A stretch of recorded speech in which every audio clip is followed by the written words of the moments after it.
नमस्कार and welcome you all to study IQ. मैं हूं प्रशांत धवन। ताइवान की सरकार आज के समय लगातार माफिया मांग रही है इंडियन से और ये कह रही है कि माफ कर दीजिए, जो नस्ल भेदी टिप्पणी, जो रेसिस्ट स्टेटमेंट आई थी हमारी मिनिस्टर से, ये बहुत गलत थी।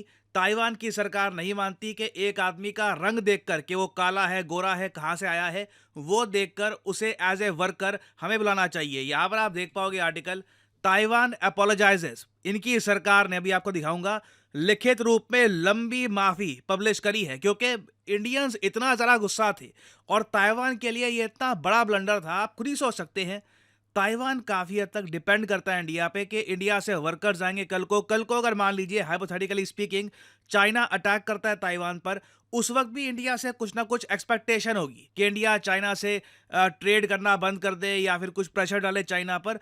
मगर जो स्टेटमेंट ताइवान की मिनिस्टर की तरफ से आई थी, उसके बाद ताइवान की इमेज बुरी तरीके से खराब हो गई थी इन इंडिया। तो उसके बाद देखो, डैमेज कंट्रोल ताइवान को करना था और इन्होंने इस तरीके से लगातार माफिया मांगी है।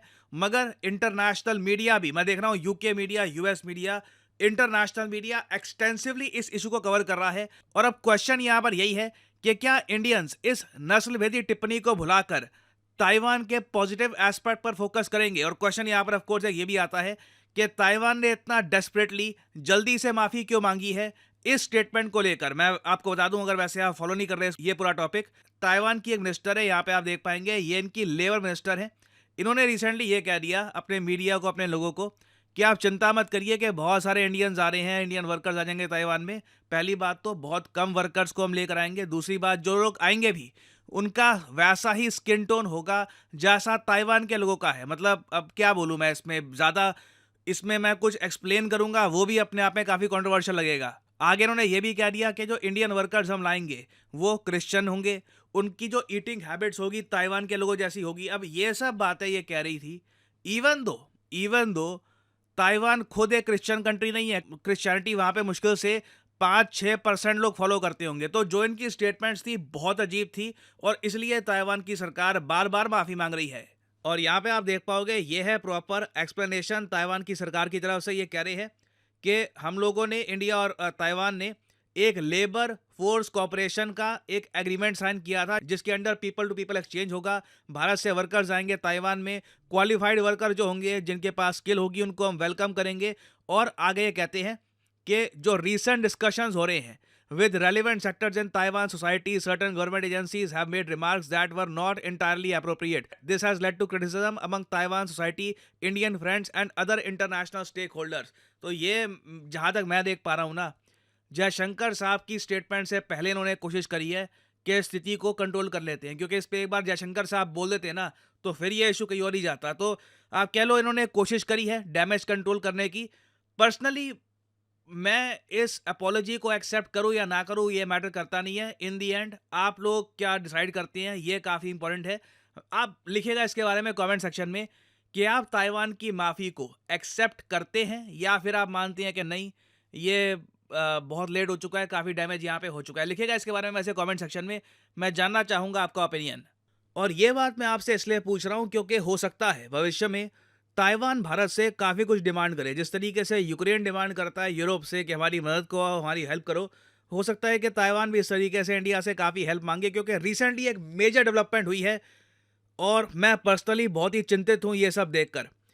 चाइना ने ना पीसफुल रीयूनिफिकेशन का जो रेफरेंस है ये यूज़ करना बंद कर दिया है। नहीं तो इससे पहले चाइना जब भी ये बात कहता था कि ताइवान के साथ ये वापस रीयूनिफिकेशन करेंगे, ताइवान वापस मर्ज हो जाएगा चाइना में, तो अब पीसफुल रीयूनिफिकेशन की बात होती थी। शी जिनपिंग जब भी मेंशन करते थे ना इसका, कहते थे शांतिपूर्ण तरीके से ताइवान को हम ऐड करेंगे अपने कंट्री में। अब पीसफुल रीयूनिफिकेशन का रेफरेंस यूज करना चाइना ने कर दिया है बंद। अपनी जो डिफेंस स्पेंडिंग है ये 7.2% बढ़ा दी है। ताइवान ये सब देखकर बहुत चिंतित है। ये क्लियर कट अलार्म के साइन है कि चाइना की जो पेशेंस है ये खत्म होती जा रही है। और मैंने आपको बताया था आज से कई साल पहले, 2025 तक ज़्यादातर जियोपॉलिटिकल एनालिस्ट मान के चल रहे हैं कि चाइना एक बड़ा अटैक कर सकता है ताइवान पर। तो इसलिए ताइवान डेस्परेट है और ताइवान को पता है कि जब चाइना एक अग्रेसिव अटैक करेगा उस वक्त इंडिया का क्रिटिकल रोल रहने वाला है। और फिर देखिए यहाँ पर बात आती है इंडियन वर्कर्स की। इंडियन वर्कर्स बहुत ही ज़्यादा इंपॉर्टेंट है ताइवान की इकोनॉमी के लिए। वहाँ पर जो हार्ड वर्किंग ताइवान के लोग हैं, जो फैक्ट्री के लोग हैं, जो इंडस्ट्री में काम करते हैं, उनसे आप अगर पूछोगे ना, वो रेसिज्म वाली बातें कुछ नहीं कहेंगे। वो कहेंगे हार्ड वर्किंग आदमी है, काम करने को तैयार है, वेलकम टू ताइवान। ये स्टेटमेंट बहुत ही ज़रा मैटर करती है, क्योंकि देखो बिल्कुल ताइवान में कुछ लोग होंगे जो सोशल मीडिया को बहुत ज़रा यूज़ करते हैं। इंडिया के बारे में खबरें ऐसी ही पढ़ लेते हैं कि उनका एक माइंड में एक आइडिया बन जाता है कि नहीं देखिए इंडिया से वर्कर्स आएंगे, दिक्कत आ जाएगी। बाकी जो हार्ड वर्किंग ताइवान के लोग हैं वो बिल्कुल इंडियंस को वेलकम करना चाहेंगे। और इंडियन वर्कर्स जिस तरीके से काम करते हैं, जो उनकी कमिटमेंट है, ऐसे वर्कर्स आपको दुनिया में मिलेंगे भी नहीं। अभी रिसेंटली आप अगर देखो, हज़ारों इंडियन वर्कर्स गए हैं इजराइल में काम करने के लिए, और इवन दो वहाँ पे सिचुएशन काफ़ी ख़राब है। अभी रिसेंटली देखा गया कि कुछ इंडियन वर्कर्स को चोट भी आई है एक मिसाइल अटैक के बाद जो इजराइल में हुआ है। इंडियन वर्कर्स ऐसा नहीं है कि अपना काम छोड़ के भाग गए, वो अपने कॉन्ट्रैक्ट्स कंप्लीट कर रहे हैं। तो ताइवान को भी पता है, कल को मान लो चाइना के साथ कुछ इशू आ गया, उस केस में भी ना ऐसा नहीं है कि इंडियन वर्कर्स उसी वक्त बस गायब हो जाएंगे। इंडियन वर्कर्स काफ़ी रिलायबल हैं, कमिटेड है अपने काम की तरफ, और कॉन्ट्रैक्ट जो भी इनको दिया जाता है ख़त्म करके ही जाते हैं। तो फाइनली मैं यहाँ पे आपसे क्वेश्चन पूछना चाहूँगा कि ताइवान की इस अपोलॉजी के बारे में आपका क्या व्यू पॉइंट है, लिखिएगा कमेंट सेक्शन में। और फाइनली मैं यहाँ पे वैसे ये भी ऐड करूँगा, कई लोग कह रहे थे कि मेरी वीडियो की स्पेसिफिक नोटिफिकेशन आपको चाहिए, तो इसका बहुत ही सिंपल सोल्यूशन है। जो वीडियो आप देख रहे हैं इसके कमेंट सेक्शन में जाइए, यहाँ पे आपको दिख जाएगा ये लिंक, प्रशांत धवन सर टेलीग्राम चैनल। यहाँ पे आप कर सकते हैं क्लिक, और मेरा जो टेलीग्राम चैनल है इसको आप ज्वाइन कर पाएंगे। यहाँ पर मेरी जो सारी वीडियोस है उसकी नोटिफिकेशन आपको मिल जाएगी आसानी से, और आप कोई भी मेरी वीडियो मिस नहीं करेंगे। ऑलरेडी ऑलमोस्ट 1.5 लाख लोग यहाँ पे जुड़ चुके हैं, तो ज्वाइन दिस टेलीग्राम चैनल। और यह है अंत इस वीडियो का, और जैसे मैं हमेशा कहता हूँ, मे the gods watch over you.